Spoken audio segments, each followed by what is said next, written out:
Wewe viatu vizuri sana. Unauzaje hichi kaka? Hicho nauza 70. Hichi ni Air Force 1. Oh, inakuaje bro? Atapendeza. Mama yangu. Hichi.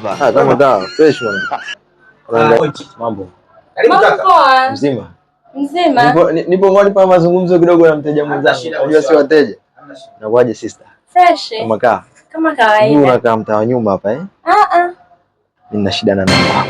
Namba yangu ya nini?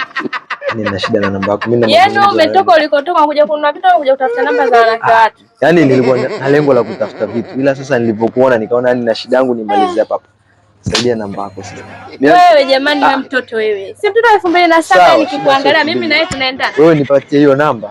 Hebu niangalie mimi. Aleta. Mume wangu.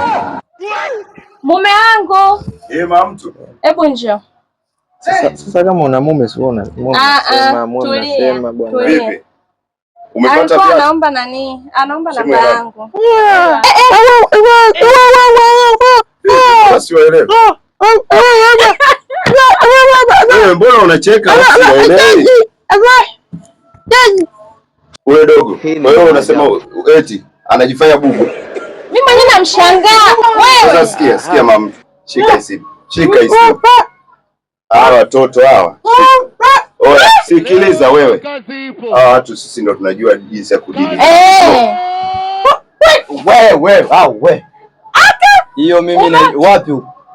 Uko wapi mzee? Usijifanye bubu. Hiyo michezo tunaijua. Sasa sikia niwaambie. Kwani shida ni nini hapa? Wewe si ulikuwa unamtongoza mke wangu? Shida kwenda huko. Wewe si ulikuwa unamtongoza mke wangu? Bora unitongoze hapa hadharani mbele za watu. Unanipeleka huko.